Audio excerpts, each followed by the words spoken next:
Oseas 4:6, un versículo muy conocido por nosotros, un versículo muy conocido por la iglesia. Y hasta hay un versículo predicado en ciertas congregaciones. No muy común, pero es predicada. El profeta Oseas. Antes de entrar más de lleno en el texto, vamos a ver algo con respecto al profeta Oseas o el libro en general. Este es el primer libro de los conocidos como profetas menores. Agustín de Hipona fue el primero en llamarlos profetas menores en su libro Ciudad de Dios. Muy buen libro. La Septuaginta los llama Dodecaprofetón, esto es 12 profetas. Hebreos y griegos los llaman los 12. Los judíos los tenían en un solo rollo a los 12. Ese rollo tenía el nombre de menores porque son más breves. Entonces no son menores en cuanto a importancia, son menores en cuanto a la cantidad de material que tienen dichos libros. Oseas, es importante saber el nombre. Oseas significa salvación y es el mismo nombre que tenía Josué antes que Moisés se lo cambiase. Y este nombre es el equivalente a Jesús. Oseas. Josué.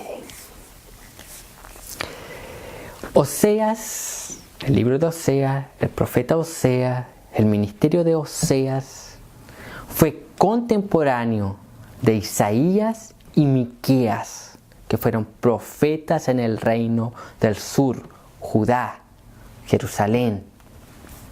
Oseas realizó, por lo tanto, su ministerio en el reino del norte, Israel, Samaria. Algunos dicen que su ministerio duró aproximadamente entre 50 hasta 80 años, por lo cual dicen que los reyes durante el periodo del ministerio de Oseas fueron Uzías, Jotam, Acaz y Ezequías en Judá, y en Jerusalén, reino del norte, Jeroboam II. Ahora surge la pregunta, ¿quién es este profeta Oseas? ¿Quién es? ¿De dónde salió? Oseas era oriundo del norte, Israel, de una provincia del campo posiblemente. El campo, el contexto de Oseas posiblemente era rural. Sin embargo, era de una clase rural acomodada. No era pobre, era de una clase rural acomodada. Lo más impactante de Oseas es el mensaje y su vida que sirve como para simbolizar el mensaje del libro de Oseas. Entonces, Oseas realiza su ministerio en el reino del norte, Israel, Samaria.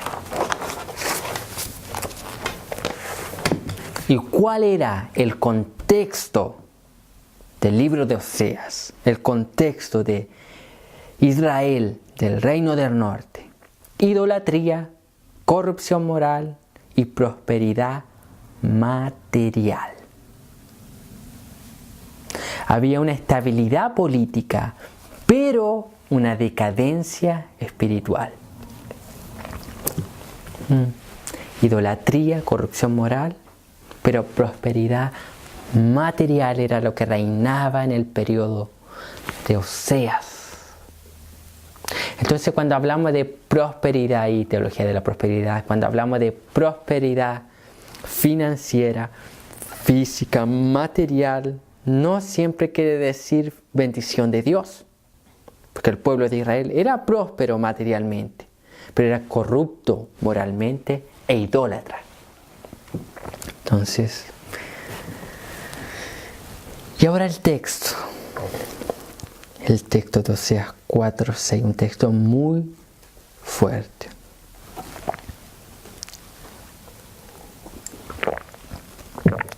Que dice la parte A del texto. Mi pueblo fue destruido porque le faltó conocimiento. Los sacerdotes estaban encargados de enseñar al pueblo la ley. Era deber de los sacerdotes, de los líderes religiosos de su tiempo, enseñar la ley de Dios al pueblo. Sin embargo, el oficio de sacerdote solo se ejercía en el templo de Jerusalén, reino del sur. Y aquí estamos en el reino del norte. Ahora inmediatamente había un impedimento para que aprendiesen la ley, que era un impedimento geográfico. El lugar donde ellos debían aprender la ley era Jerusalén, Judá, reino del sur. Al faltar los sacerdotes, Dios levanta profetas. Por causa de la ausencia de sacerdotes, era que los profetas eran levantados para denunciar el pecado, nótese, esto es importante, los profetas, el oráculo profético consistía en ¿qué? Denunciar el pecado, llamar al arrepentimiento, proclamar juicio o consuelo si el pueblo se arrepentía. Entonces el profeta no era levantado porque sí o por cualquier cosa, el profeta tenía un propósito y el profeta tenía un mensaje.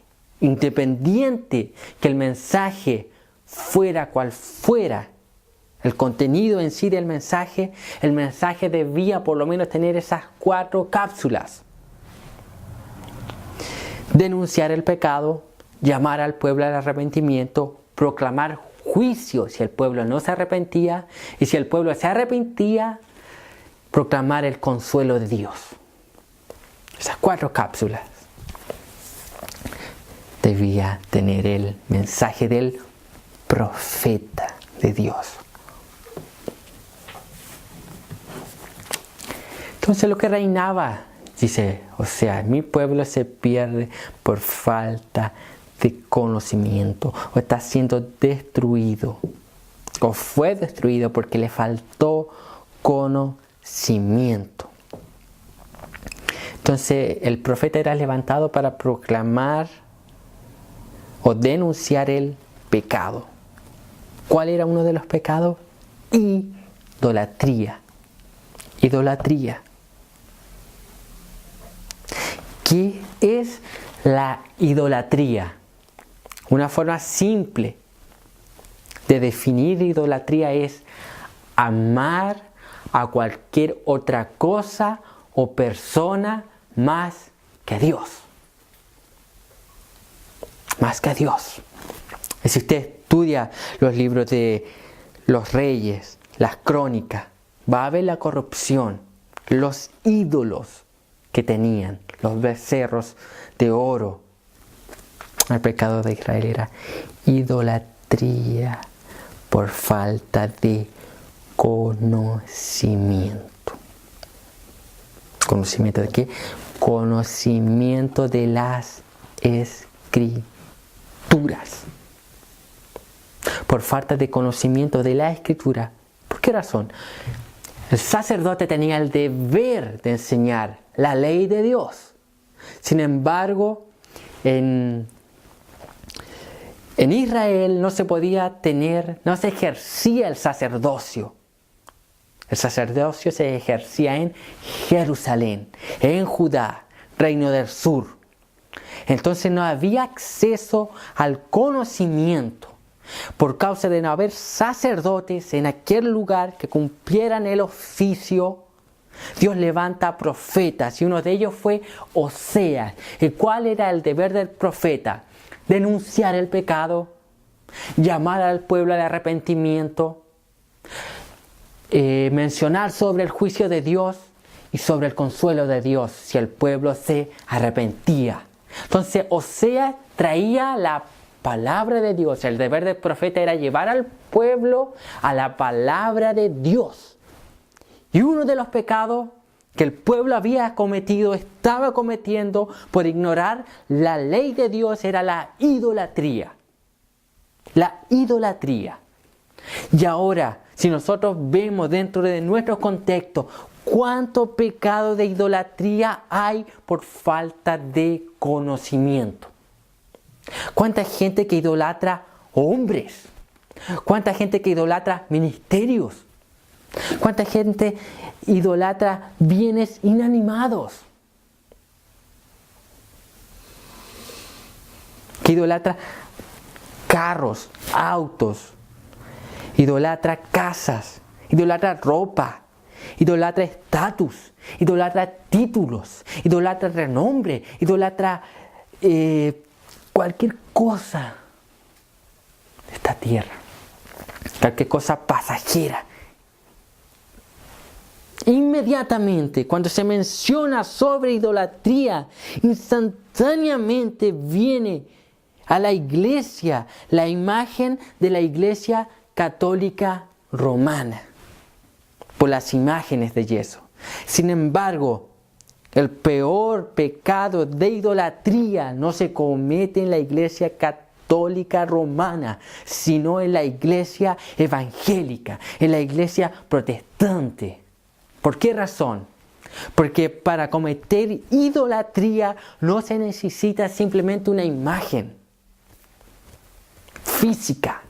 ¿Sabe por qué razón el mayor pecado de idolatría lo cometen las iglesias evangélicas?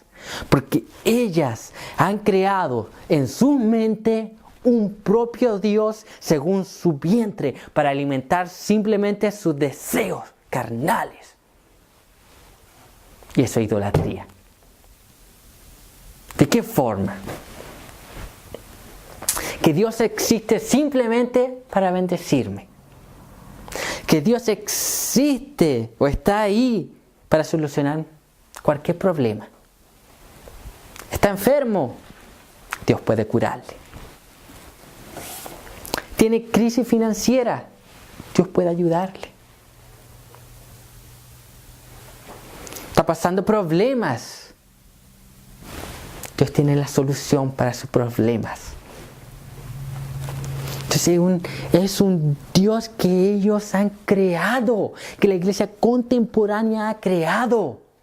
Es un Dios según el vientre de ellos, que existe para satisfacer sus deseos. Es un Dios humano, humanista. Es un Dios que está sujeto a la voluntad y deseo de los hombres. Idolatría. Ese no es el Dios de la Escritura. Ese no es el Dios de Oseas. No es. ¿Por qué razón se comete? Falta de conocimiento.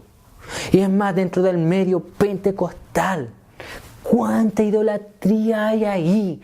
¿Cuánta gente que idolatra dones? Idolatra lenguas, idolatra profecías, idolatra manifestaciones extrañas, idolatran bendiciones y no aman a Dios, no honran ni glorifican el nombre de Dios. Idolatría, idolatría, mi hermano. Ahora, cuando la Biblia habla de conocimiento, aquí Oseas, cuando está hablando de conocimiento, está hablando de un conocimiento empírico de la persona de Dios.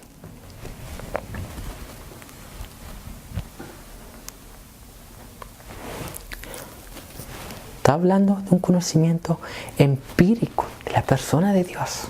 ¿Qué quiere decir eso?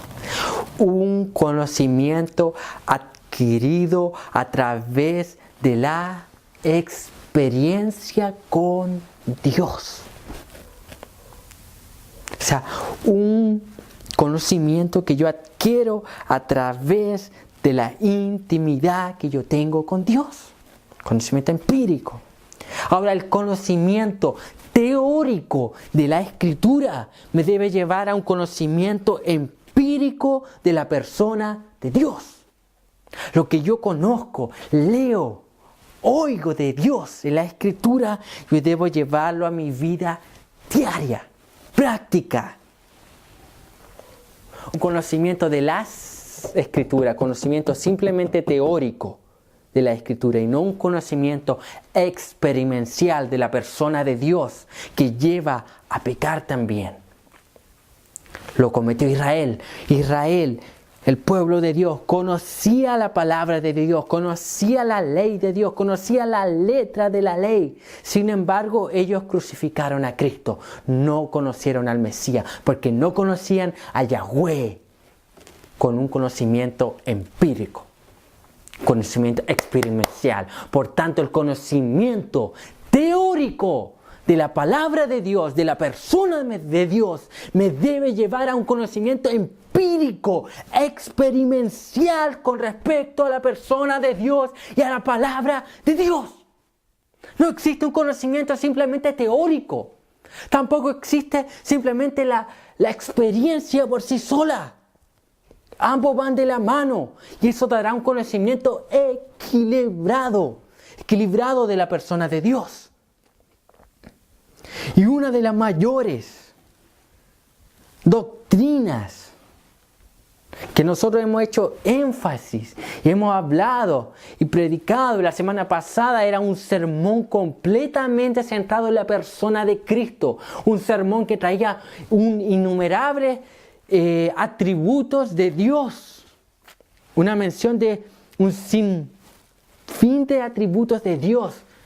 Entre leer dónde estaba Cristo en cada libro de la Escritura y leer cada atributo, por lo menos habían 120 atributos aproximadamente que se mencionaron en una predicación de la persona de Dios, de Cristo. 120 atributos. ¿Y por qué es importante? Porque a Dios el conocimiento empírico se llega al conocimiento empírico a través de los atributos de Dios, de conocer quién Dios es, los atributos de Dios, lo que Dios hace. Los atributos de Dios manifiestan ¿qué cosa? Quién Dios es y lo que Dios hace. Hace.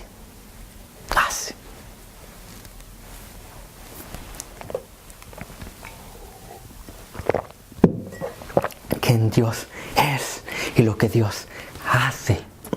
Ese propósito, mi pueblo fue destruido porque le faltó conocimiento. Mi pueblo fue destruido porque le faltó conocimiento. ¿Conocimiento de qué? Conocimiento de la Biblia. ¿Conocimiento de qué? Conocimiento de la ley de Dios. ¿Conocimiento de qué? Conocimiento de la persona de Dios. ¿Conocimiento de qué? Conocimiento de los atributos de Dios. ¿Conocimiento de qué? Conocimiento sobre el amor de Dios. Conocimiento de la bondad de Dios. Conocimiento de la ira de Dios. Conocimiento de la santidad de Dios. Conocimiento de la persona de Dios. Mi pueblo pereció, fue destruido, porque no me conoce. Y otra traducción dice, mi pueblo está siendo destruido porque le falta conocimiento de la persona de Dios, conocimiento de los atributos de Dios. Y uno de los mayores atributos de Dios en las Escrituras, que la iglesia, que nosotros, los cristianos, el ser humano debe conocer, es la santidad de Dios. La santidad de Dios, mi hermano. Ese es un atributo impactante, extraordinario, incomún, incomparable, que solamente Dios lo posee. Nótese que tanto el Antiguo Testamento en el libro de Isaías como el Nuevo Testamento en el libro de Apocalipsis hacen énfasis en ese atributo y dicen que Dios es santo, santo, santo. Leonardo Revergino, hablando de ese atributo, decía, la Biblia no dice que Dios es amor, amor, amor. La Biblia no dice que Dios es omnipotente, omnipotente, omnipotente. La Biblia dice que Dios es santo, santo, santo. Es el único atributo en la Biblia que se repite 3 veces consecutivas. ¿Por qué razón? Porque un hebreo, para dar énfasis, él no ocupa signo de exclamación. Él no pone negritas, Él no pone comillas, Él no pone entre paréntesis. Él repite consecutivamente una palabra. Y aquella expresión gramatical es conocida como el trisagión. El único atributo de Dios que se repite 3 veces consecutivas en la Biblia es su santidad. Eso es santidad, mi hermano. Y santidad no simplemente quiere decir impecabilidad moral. ¿Es impecabilidad moral? Sí. Sin embargo, santidad también quiere decir separación. Él es distinto. Él es incomún. Él es extraordinario. Él es el único Dios que posee santidad. Santidad, mi hermano. El mayor atributo de Dios. Ese atributo, mi hermano, si el ser humano más y más se acercase a Dios, el ser humano sería desintegrado por causa de la santidad de Dios. ¿Por qué razón? Porque nosotros somos seres corruptos, seres engendrados en pecado. Aún el ser humano, siendo salvo, todavía aquí en la tierra poseemos partículas, moléculas del pecado, residuos del pecado en nosotros. Entonces, si nosotros nos acercásemos a Dios como Él es, seríamos desintegrados al instante. Nótese lo que dice en el libro de Éxodo. Moisés, la zarza es simplemente una teofanía de Dios, una manifestación de Dios. Lo primero que dice Moisés, lo primero que la voz dice, Dios dice, el gran yo soy dice, quita las sandalias de tus pies, porque el lugar que pisas santo es. Él dice, separación.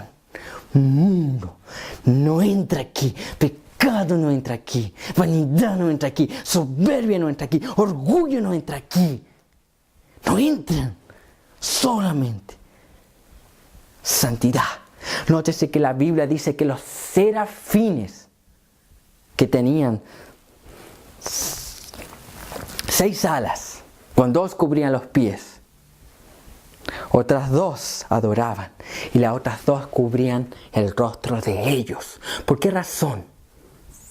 Porque ellos estaban tan cerca de la santidad de Dios, de la persona de Dios, que ellos ni siquiera podían ver a Dios. Seres sin pecados eran impactados por la santidad de Dios. ¿Cuánto más nosotros? Desapareceríamos. No quedaría ni una molécula, ni una partícula de nosotros ante la santidad de Dios, ante los atributos de Dios. Por eso que debemos conocer a la persona de Dios en profundidad, mi hermano. A veces nosotros hablamos versículos, citamos versículos, sin embargo son muy superficiales. Muy superficiales, no entran más, no leemos la Biblia de una forma más profunda para conocer a Dios. No leemos el Evangelio y no notamos cómo Cristo manifiesta el carácter de Dios en cada relato de los Evangelios. Mi hermano, en ese atributo debemos pensar los días domingos cuando asistimos a la iglesia. En ese atributo debemos pensar cuando vamos caminando rumbo a nuestro trabajo. En ese atributo debemos pensar cuando vamos rumbo a las clases. En ese atributo debemos pensar cuando estamos en cualquier lugar de esta tierra. En ese atributo debemos pensar antes de pisar algún lugar inmundo que ni siquiera el Espíritu de Dios entra. En ese atributo En ese atributo debemos pensar antes de poder hacer cualquier cosa y tontería, mi hermano. Si yo hubiese pensado en ese atributo, me hubiese evitado un sinnúmero de problemas, un sinnúmero de traumas, un sinnúmero de crisis. Yo. Santidad de Dios. Dios es santo. Dios es santo incomún. Necesitamos conocer a Dios en profundidad.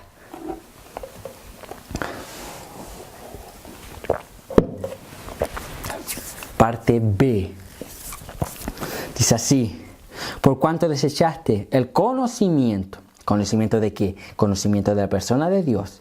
Por cuanto desechaste el conocimiento, yo te echaré del sacerdocio. Y porque olvidaste la ley de tu Dios, yo también me olvidaré de tus hijos. Segunda cosa, consecuencia de falta de conocimiento.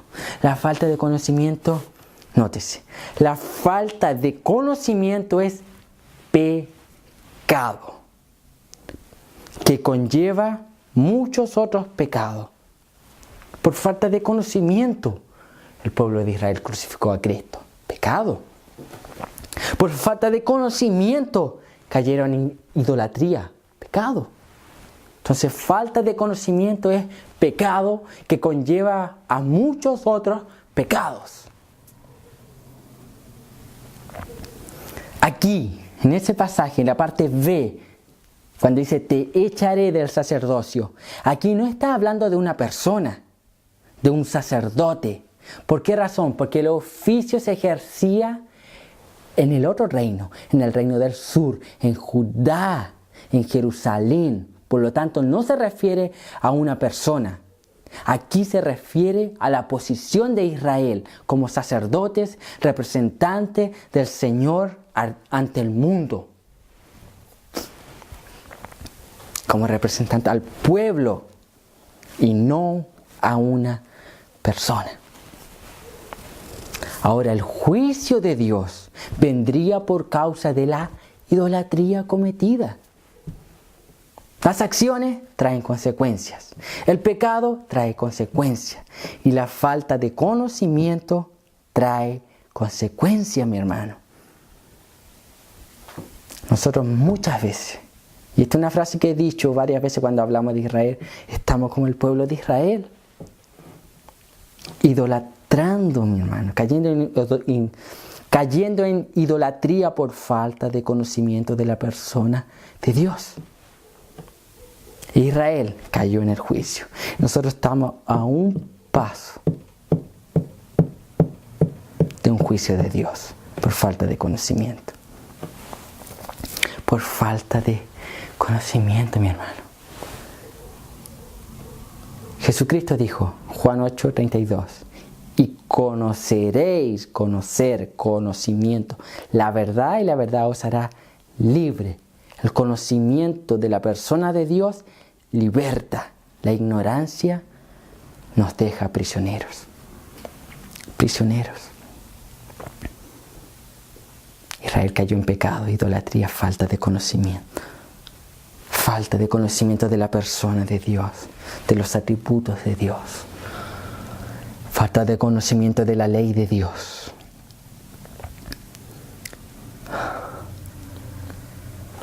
Estamos necesitando volver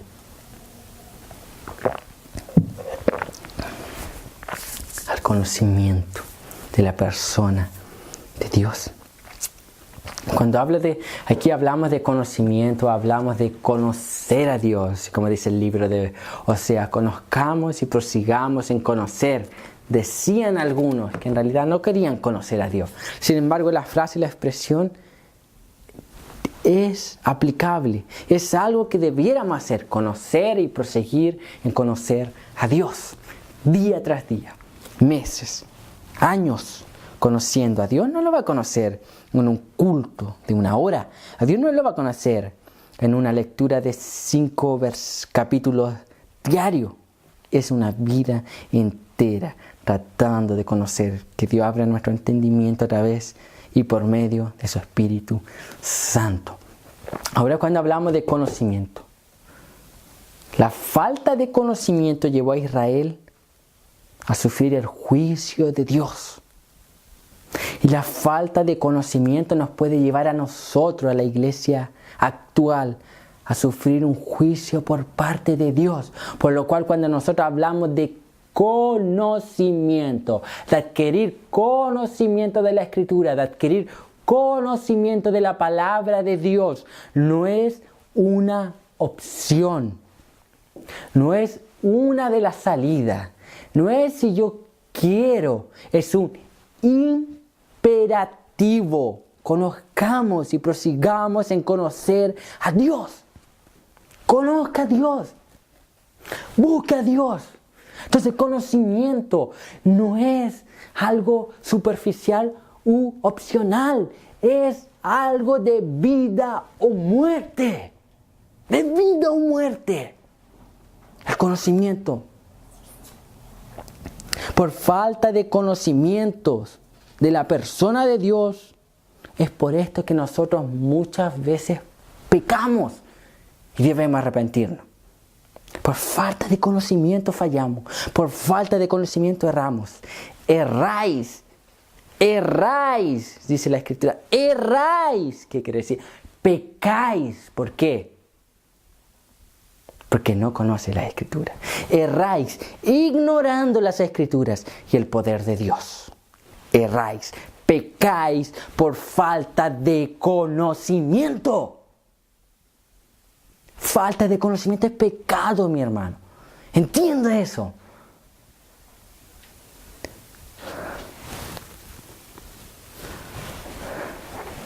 Falta de conocimiento. Falta de conocimiento. Necesitamos conocer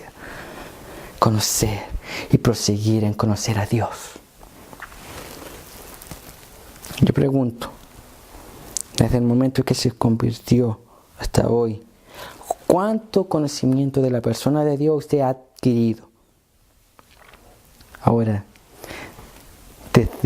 durante este año, ¿cuánto conocimiento? ¿Cuánto ha crecido en gracia? ¿Cuánto ha invertido en crecer, en ser conformado a la imagen de Cristo? Invertido en leer, estudiar, conocer quién es Dios, conocer el propósito del ser humano aquí en la tierra. Entonces nosotros muchas veces estamos como el pueblo de Israel. Nosotros estamos así. Estamos como el pueblo de Israel. En el desierto, saliendo recién de Egipto.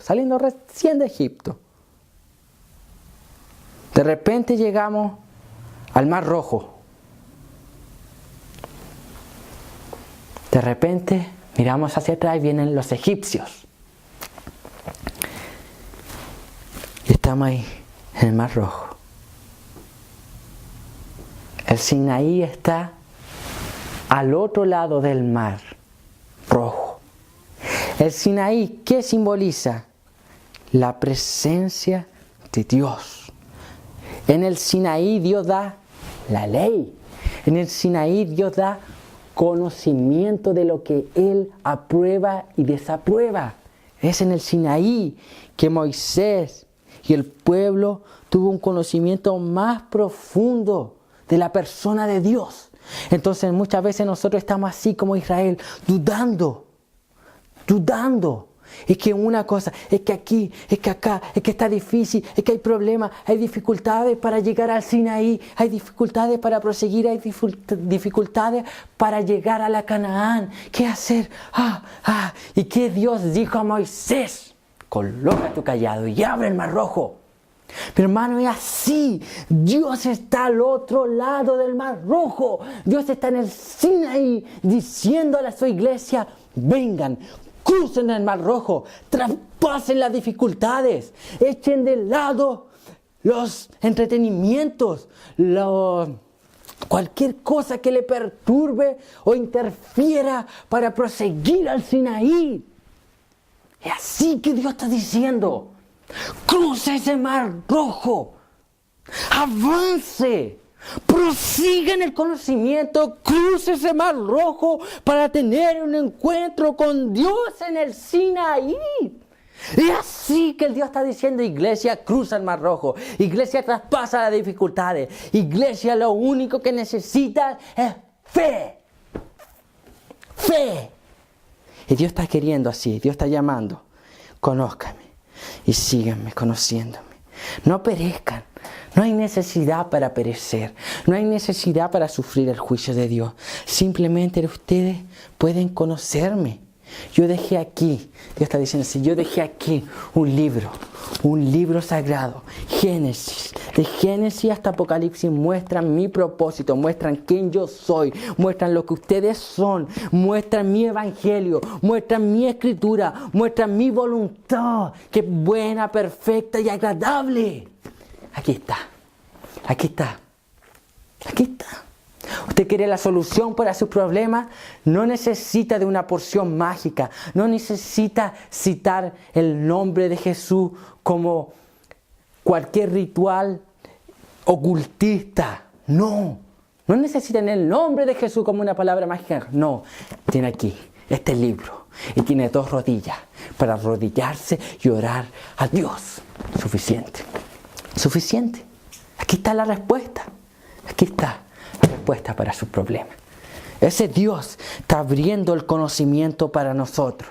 Está aquí, lo abrió. La Biblia está escrita en un lenguaje antropomórfico, un lenguaje para que el ser humano pueda entenderlo. Dios quiere que lo conozcamos. Dios quiere que lo conozcamos, mi hermano. Es el propósito por el cual nosotros estamos aquí, en la tierra, como dice ese eslogan. ¿Estamos para qué? Para conocer a Dios y para hacerlo conocido a las naciones.